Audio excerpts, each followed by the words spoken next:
Los Chavales, le grand jour approche, le quart de finale retour de la Champions League approche, toutes les caméras, toutes les télés, tous les yeux seront braqués sur le Santiago Bernabéu ce mercredi soir à 21h. Hola a todos y a todas, j'espère que vous allez bien, c'est Baki Koune de Madrid. On se retrouve donc pour une vidéo à propos du Real Madrid et surtout de ce quart de finale retour de la Champions League qui approche entre le Real Madrid et Arsenal. Vamos! Eh bien les gars, ça y est, ce match-là approche. Donc comme on le disait, ce sera ce mercredi à 21h. Un Real Madrid qui aura une grosse opération à faire. Une opération un peu mission impossible tout simplement. Parce que c'est un Real Madrid qui s'est incliné 3-0 face à Arsenal lors du match aller. C'est un Real Madrid donc qui devra vite réagir face à cette équipe d'Arsenal pour espérer cette remontada et se qualifier pour une nouvelle demi-finale de la Champions League. Mais comme on le disait, les Madrilènes auront quand même fort à faire, puisque même si c'est un Arsenal qui est assez loin du Liverpool, qui sera certainement champion d'Angleterre, c'est un Arsenal qui défend très très bien, et pour déverrouiller justement ce coffre-fort des Gunners, ça ne sera pas facile, tout en sachant qu'on sait déjà que le Real Madrid encaisse aussi des buts, un Arsenal, comme on le disait, qui n'encaisse pas beaucoup de buts, donc à voir comment ça va se passer. Il y a évidemment peut-être des solutions pour espérer qualifier. On va voir ça un peu plus tard. Tout d'abord, c'est un Real Madrid aussi qui sort d'une performance assez mitigée, je trouve, face au Deportivo Alavés. Un Real Madrid qui aura réussi à s'en sortir par l'intermédiaire d'Eduardo Camavinga, puisque sur une superbe combinaison, donc sur un jeu à 3 entre Arda Güler, Fede Valverde et justement Camavinga, le Français parviendra justement à enrouler sa frappe, petit filet opposé, ça fera 1-0 et ce sera le seul et unique but du match. Un Camavinga qui aura très bien réagi suite à sa contre-performance en deuxième mi-temps face aux Gunners d'Arsenal avec à la clé un carton rouge. Il a été aussi bien épaulé quand même par Aurélien Tchouaméni qui avait un peu plus stabilisé ce côté-là du Real Madrid, notamment au milieu de terrain, même si c'est vrai que je suis pas forcément fan de l'association de Tchouaméni avec Valverde au milieu de terrain. Toujours est-il que ça a été pas mal, on a vu quand même un bon Camavinga, mais en contrepartie on aura vu peut-être un des mauvais côtés de Kylian Mbappé qui n'avait pas forcément ressurgi depuis un moment, puisque le Français a effectivement pris un carton rouge qui était tout simplement incontestable. J'en avais parlé dans cette vidéo de débrief d'après-match face au Deportivo Alavés. Il aurait pu effectivement casser la jambe d'Antonio Blanco avec cette grosse semelle sur la jambe du milieu de terrain du Deportivo Alavés. Donc c'est un carton rouge amplement mérité. Kylian Mbappé qui sera d'ores et déjà suspendu pour le prochain match de Liga face à l'Athletic Bilbao, et on attend toujours effectivement la sanction qu'aura le Français. Comme je le disais, donc, c'est un Real Madrid qui était assez poussif, encore une fois. On aura souvent subi quand même face au Deportivo Alavés une équipe quand même qui est 17e de la Liga, ce qui est assez gênant, ce qui est assez même embêtant. Et avec ce qui a été montré, on se demande mais comment ce Real Madrid va faire pour se qualifier face à Arsenal, tout en sachant que voilà, il y a toujours ces 3 buts à remonter. Donc on va y venir justement. Alors déjà, il ne faudra pas faire les mêmes erreurs qu'au match aller face à cette équipe des Gunners, puisque c'est un Real Madrid qui a été trop timide, un Real Madrid qui a tenté encore une fois de se reposer que sur ses individualités, et surtout on a vu encore une fois ces déséquilibres, un Real Madrid qui est déséquilibré beaucoup trop facilement quand il est en face défensif, beaucoup trop d'actions concédées, des actions peut-être données même trop facilement à cette équipe d'Arsenal. Alors certes, c'est vrai que Declan Rice a été en état de grâce avec 2 coups francs d'affilée, mais toujours est-il que le Real Madrid a tendu ce bâton-là pour se faire battre. Face à Arsenal, effectivement, il faudra réagir de la meilleure des manières. Il faudra essayer d'asphyxier cette équipe d'Arsenal, bien que ce ne sera pas facile, mais il faudra presser haut. On ne sait pas forcément comment Arsenal se présentera au Bernabéu. Le mieux, effectivement, que puissent faire les Gunners, c'est de jouer comme ils savent le faire, ne pas trop reculer, parce qu'effectivement, s'il y a un but qui est encaissé par les Gunners dès les premières minutes, c'est un Real Madrid qui aura peut-être la possibilité d'enchaîner. Mais à ce petit jeu-là, ce n'est pas forcément évident, parce que même si le Real Madrid arrive à mener 1-0 au bout de 15 minutes, c'est pas pour ça qu'on mène 1-0 au bout de 15 minutes qu'on va parvenir à se qualifier. C'est vrai qu'on a forcément des temps forts, c'est vrai qu'on va pousser, mais il y aura toujours un moment où la tension, où justement le rythme qu'imposera le Real Madrid va chuter, parce que de toute façon on a vu qu'un Real Madrid aussi pouvait commencer très très fort. On l'a vu aussi face à l'Atlético de Madrid en 8e de finale aller de la Champions League, un Real Madrid qui a commencé très très fort avec ce but de Rodrigo Goes notamment dès les premières minutes, mais ensuite c'est un Real Madrid qui a fortement baissé en intensité, et là on a commencé à avoir des vagues des colchoneros, on a commencé à avoir des colchoneros qui tenaient beaucoup mieux le ballon, et ça aussi c'est ce qui peut se passer face à Arsenal. Donc attention à ces petits détails là. Mais en contrepartie, c'est vrai qu'il y a plusieurs facteurs aussi avec le Real Madrid. Alors, comme on le disait, bien évidemment, c'est un Real Madrid qui a 3 buts de retard. Mais on sait aussi le Real Madrid est capable aussi de marquer 3 buts coup sur coup. Ils ont déjà réussi à le prouver. On l'a vu notamment face au Paris Saint-Germain en huitième de finale en 2022. On l'a vu aussi face à Manchester City, même s'il y a eu effectivement la prolongation pour le troisième but. Et récemment, on l'a vu aussi contre justement le Borussia Dortmund. C'était lors de la phase de championnat de la Champions League, un Real Madrid qui était mené 2-0. Ils vont parvenir à en mettre 3 en seconde période. Donc on le sait, ils sont capables du meilleur comme du pire. Maintenant, à voir si effectivement on respecte la logique. Objectivement parlant, bien évidemment, c'est clair que les Madrilènes méritent de sortir. Il y a toujours ce petit espoir. On sait qu'effectivement, c'est le Real Madrid qui sont capables de faire tout à n'importe quel moment, à voir justement comment ça va se passer sur ce match face à Arsenal. Cependant, c'est vrai qu'on se demande quand même comment Carlo Ancelotti va se présenter avec le 11 de départ du Real Madrid, parce que c'est vrai qu'il y a quand même un petit point d'interrogation sur ce sujet-là. Alors si c'est vrai que Thibaut Courtois, lui, commencera dans les buts, c'est vrai qu'il y a un petit doute au niveau du latéral droit. Est-ce que ce sera Lucas Vazquez ou est-ce que ce sera Fede Valverde? Dans l'axe, il n'y a aucun doute, ce sera Raúl Asensio avec Antonio Rudiger. D'ailleurs, Antonio Rudiger, vous le voyez certainement juste derrière moi à l'écran, parce qu'effectivement, l'Allemand a eu sa 100e victoire avec le Real Madrid, donc face au Deportivo Alavés, c'est un chiffre clé, ça fait extrêmement plaisir à voir parce que Rudiger est là depuis l'été 2023, il aura eu pas mal de belles victoires avec le Real Madrid et c'est tout aussi symbolique, on le voit justement posé avec son maillot parce qu'il a quand même réalisé du beau travail avec le Real Madrid, même si c'est vrai que sur cette saison, c'est beaucoup plus compliqué. Donc Rudiger et Raúl Asensio bien sûr dans l'axe. Alors à gauche on va voir qui va commencer. Ferland Mendy, je sais pas s'il sera là, on n'a pas encore de nouvelles. Pour l'instant ce serait Fran Garcia du côté gauche parce que Camavinga est d'ores et déjà suspendu, donc évidemment il ne pourra pas occuper ce poste de latéral gauche. David Alaba n'a pas forcément apporté entière satisfaction lorsqu'il a été aligné en tant que latéral gauche. D'ailleurs c'est un poste auquel il n'évolue plus depuis plusieurs saisons maintenant. En plus il revient des ligaments croisés. Je pense qu'il est encore un peu trop juste et surtout il avait quand même à faire face à Bukayo Saka, un Bukayo Saka certes qui n'était pas à 100% mais qui aura quand même mis en difficulté David Alaba. Donc pour ces raisons-là, je vois bien Fran Garcia débuter en tant que latéral gauche. Alors là, ça va être au milieu de terrain maintenant où on se pose des questions. Qui commencera? Si effectivement Jude Bellingham, lui, sera un titulaire indiscutable pour ce match-là, on devrait certainement retrouver Aurélien Tchouaméni parce que le Français, d'une part, est revenu quand même à un niveau assez intéressant, même si ce n'est pas le meilleur. On le voit récupérer beaucoup plus de ballons. Il arrive à ratisser. Donc je pense qu'il aura ce poste en sentinelle. Et maintenant, c'est là où ça va se jouer. Qui sera le deuxième milieu de terrain, le troisième milieu de terrain même pour accompagner Jude Bellingham et certainement Aurélien Tchouaméni. Alors c'est vrai qu'on parlait peut-être de Modric qui n'avait pas forcément débuté face au Deportivo Alavés, mais il y a eu aussi ce retour extrêmement important de Dani Ceballos, même si encore une fois j'estime que le Real Madrid devra avoir un milieu de terrain, je pense, beaucoup plus fort que Dani Ceballos, mais on l'a vu Ceballos encore une fois avec sa tenue de balle, voilà, il arrive à créer, il arrive justement à ressortir les ballons de derrière, il aide grandement, ce qui permet justement de retrouver Jude Bellingham un peu plus haut sur le terrain et surtout avec un peu plus de liberté, avec cette présence de Dani Ceballos et surtout cette présence aussi d'Aurélien Tchouaméni pour pouvoir récupérer un maximum de ballons. Donc là-dessus, je vois bien Dani Ceballos aussi démarrer, même s'il a eu que quelques minutes de jeu face au Deportivo Alavés, à voir ce que fera Carlo Ancelotti.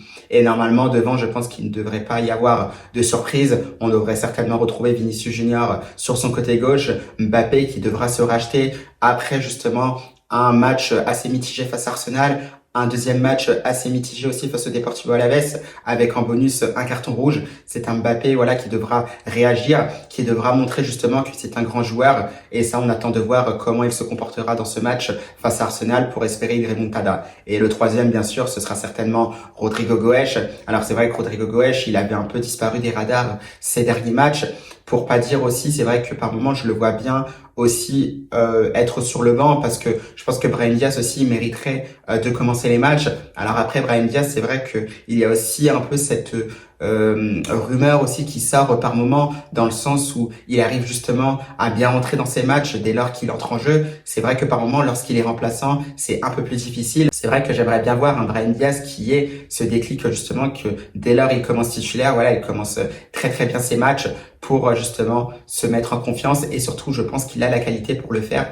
Donc c'est vrai qu'un Brahim Diaz titulaire aussi je verrais bien, ça se jouera certainement entre les deux, entre Rodrigo Goes et Brahim Diaz, parce qu'évidemment, Kylian Mbappé commencera et Vinicius Junior commencera également. Là-dessus, je pense que dans l'esprit d'Ancelotti, c'est intouchable, mais ça, on le savait déjà.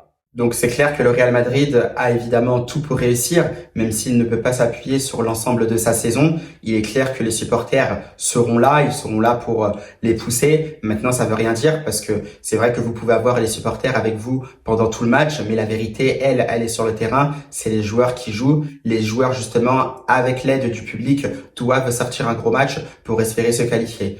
On l'a vu, le Real Madrid, donc, pour le rappeler, s'est imposé face au Deportivo Alavés. On était unanime aussi du côté de la presse espagnole avec Marca. Certes, on s'est imposé face au Deportivo Alavés, mais c'est vrai que tous les yeux, tous les esprits sont tournés justement vers ce quart de finale retour justement qui arrivera face aux Gunners. On le voit justement avec ce titre de Marca, donc a por el milagro, donc pour le miracle. Donc on se concentre sur le miracle qui peut arriver du côté du Bernabéu face à Arsenal. On voyait déjà qu'il y avait aussi d'autres articles qui sortaient juste après la déroute face à Arsenal en Champions League. On voyait que Ancelotti jouait un peu son destin. Donc s'il ne se qualifie pas face à Arsenal, c'est vrai que sa tête sera encore plus mise en jeu, malheureusement pour lui. Surtout que c'est un titre qui s'envole. On a quand même de fortes chances de le perdre aussi en Liga et en Copa del Rey, rien n'est joué. Donc il est clair, c'est un match qui sera quand même assez décisif pour Carlo Ancelotti. Mais d'un côté, voilà, il y a quand même cet espoir qui est là, qui est encore en vie pour le Real Madrid, puisqu'on disait justement que le Real Madrid était certes humilié, mais qu'il n'était pas encore éliminé de cette Champions League. Donc à voir ce qu'il va se passer. Mais en tout cas, on a quand même de l'espoir pour voir ce Real Madrid faire quelque chose d'historique. Mais c'est un Real Madrid qui devra se donner à 100% pour pouvoir éliminer cette équipe d'Arsenal. Et d'ailleurs, justement, on va passer à cette équipe d'Arsenal, un Arsenal qui a été très cohérent dans son match aller face au Real Madrid, qui aura quand même sorti une belle prestation, une victoire bien évidemment qui n'aura pas été volée, qui aura été récompensée par 2 superbes buts de Declan Rice. Le but de Mikel Merino était aussi très très joli, même si on voit que Thibaut Courtois était clairement abandonné par la défense du Real Madrid. Donc c'est un Arsenal voilà qui aura montré ses forces. On a tout de suite vu sa force notamment sur le côté défensif, puisque déjà, si on regarde bien au niveau des résultats, c'est un Arsenal qui se retrouve d'accord, certes très très loin de Liverpool, mais quand vous regardez les matchs d'Arsenal, alors des fois ils perdent, mais c'est en encaissant pas beaucoup de buts, tout au plus c'est des buts et rarement plus. Des fois, c'est un but. Alors certes, même quand ils arrivent à gagner un match, généralement, ils arrivent à encaisser quand même au moins un but. Mais comme on le disait, c'est une équipe d'Arsenal qui n'encaisse pas beaucoup de buts. Donc c'est vrai que sur ça, c'est un aspect aussi qui peut jouer à la défaveur du Real Madrid. Maintenant, à voir, parce que même quand vous défendez bien durant toute une saison, eh bien, il y a un moment aussi où, d'un coup, tout peut sauter. On l'a vu notamment aussi, je me rappelle, avec Liverpool, notamment, lors de la saison 2018-2019. C'est un Liverpool, pour rappel, qui perd le titre face à Manchester City. Ça se joue vraiment à un rien. Mais sur toute la saison, c'est un Liverpool qui n'encaisse pas tant de buts que ça. Et rappelez-vous, ils arrivent du côté du Camp Nou, donc,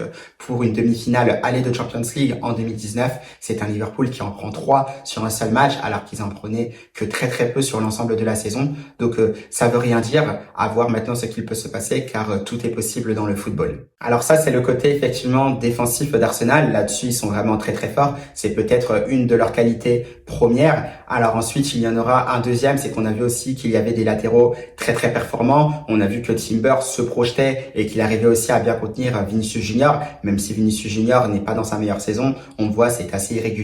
C'est un peu les montagnes russes pour Vini. Donc il a été un peu pocket, si je puis dire, par Timber. Et de l'autre côté aussi, on a vu le jeune Skelly qui aura été aussi très très très bon. Alors certes, parce que déjà, il se projetait pas mal, il aura lui aussi réussi à pocket Rodrigo Goes, mais c'est surtout son placement, le positionnement de Skelly qui était très très intéressant parce que au départ, effectivement, il était latéral gauche, mais c'est vrai que dans ses sorties de balles de Arsenal et surtout dans les phases de possession, c'est un Skelly justement qui rentrait à l'intérieur, ce qui perturbait pas mal aussi le bloc du Real Madrid, tout en sachant que le Real Madrid n'avait pas forcément de base. C'est une équipe du Real Madrid qui se fait déstabiliser beaucoup trop facilement. Alors là, c'est vrai, dès qu'on a un Skelly, un latéral gauche ou un latéral droit qui se permet de rentrer à l'intérieur pour pouvoir déstabiliser cette équipe du Real Madrid, pour pouvoir apporter aussi un surnombre au milieu de terrain, la différence est vite vue et on a vu aussi les décalages qui se créent facilement pour Arsenal. Ça, de ce côté-là, il faudra se méfier parce que je suis persuadé aussi qu'Arsenal aura ses phases de possession sur un moment sur ce match-là face au Real de Madrid. Donc il faudra faire extrêmement attention.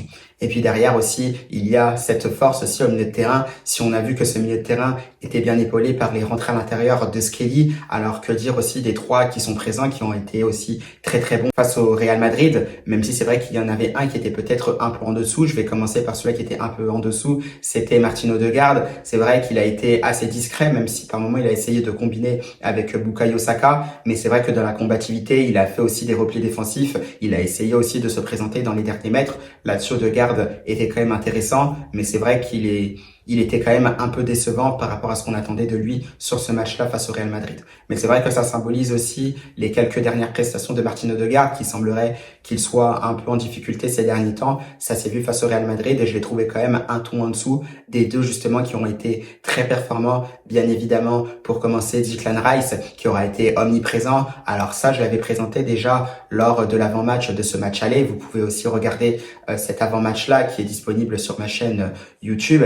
C'est un Declan Rice, voilà, qui est omniprésent pour récupérer des ballons, qui est un profil box-to-box. Ça, on l'attendait effectivement qu'il se projette justement dans cette surface madrienne. C'est ce que justement l'international des True Lions a fait. On l'a beaucoup vu se projeter, on l'a vu mettre aussi beaucoup d'impact, ce qui aidait aussi Martin Odegaard, ce qui aidait aussi Arsenal à être omniprésent, à avoir cette possession du ballon pendant ce match-là, notamment en deuxième mi-temps où les Gunners nous auront malheureusement marché dessus. Sur ça, Declan Rice a été quand même très très fort et voilà, il a été aussi récompensé par ces deux coups francs. Voilà, une justement qui a été enroulé pour contourner le mur et une deuxième côté gardien où Thibaut Courtois, peut-être qu'il avait effectivement des choses à se reprocher, mais toujours est-il que c'était bien tiré par Declan Rice. On sait jamais, il a été en état de grâce. Qui sait, peut-être qu'il pourra refaire le coup aussi du côté du Santiago Bernabéu. Il faudra être très vigilant et il faudra montrer aussi qu'on a quand même retenu la leçon de ce match aller. Et puis surtout, l'homme finalement peut-être le plus discret de ce milieu de terrain, peut-être un des joueurs les plus discrets tout simplement de cette équipe d'Arsenal, c'est le Ghanéen Thomas Partey. Tout simplement très très fort. Thomas Partey, on le connaissait déjà du côté de l'Atlético de Madrid. C'était effectivement un très bon joueur, un milieu de terrain qui récupérait pas mal de ballons, qui était aussi à l'aise aussi dans les ressorties de balles.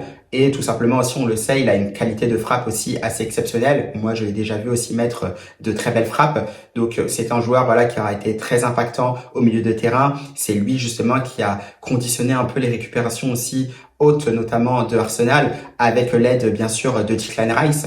Donc un Thomas Partey voilà qui aura été très très fort. Il aura un gros rôle à jouer aussi dans ce match retour au Bernabéu parce que ce sera lui aussi qui devra récupérer pas mal de ballons avec l'aide de Declan Rice pour essayer de contenir les assauts du Real Madrid et aussi pour les empêcher de faire une remontada. Donc Thomas Partey aussi qui aura été vraiment très très intéressant et bien sûr il aura certainement envie bien sûr de faire un gros match face au Real Madrid encore une fois. Et puis devant, il y avait le retour du joueur phare d'Arsenal, si on peut le dire comme ça, c'est Bukayo Saka. Alors c'est vrai que je l'attendais peut-être un peu plus fort, mais après c'est normal, il est revenu il n'y a pas très longtemps, mais même avec le peu de minutes qu'il avait dans les jambes, il a quand même réussi à mettre David Alaba en difficulté. Alors certes pour David Alaba c'était un peu plus compliqué parce que se retrouver dans un match pareil en revenant à peine des ligaments croisés, c'est vrai que c'est très difficile. Et c'est vrai que j'ai trouvé peut-être les avis sur David Alaba peut-être un peu trop durs parce qu'on a tendance à oublier qu'il vient à peine de revenir des ligaments croisés. On ne récupère pas des ligaments croisés d'un coup comme ça, c'est impossible. Il y a une phase d'adaptation pour revenir à un niveau très très très fort. On l'a vu avec d'autres joueurs notamment, par exemple avec Virgil van Dijk du côté de Liverpool, où il lui aura fallu quand même un peu de temps pour retrouver le niveau qu'il affiche actuellement. Et c'est pareil avec David Alaba, même si c'est vrai qu'il est à un âge assez avancé. C'est vrai que je trouve qu'il faut quand même être patient avec lui et c'est vrai que de le mettre dans un match comme ça en tant que latéral gauche sur un poste auquel il n'a pas évolué depuis plusieurs saisons maintenant, c'est vrai que c'était pas un cadeau de la part d'Ancelotti et c'est vrai que c'était facilement l'exposer aussi aux critiques et je trouvais que c'était un peu trop facile aussi voilà d'exposer David Alaba à ces critiques-là et aussi le mettre à ce poste-là. Donc voilà, c'est Bukayo Saka voilà qui aura récupéré, qui montera certainement en puissance. Il faudra donc s'en méfier pour le Real Madrid sur ce match retour face à Arsenal, parce qu'évidemment Arsenal, je pense qu'à un moment donné, aura des espaces. Puis il y a Mikel Merino qui aura été très généreux dans ses efforts face à cette équipe du Real Madrid.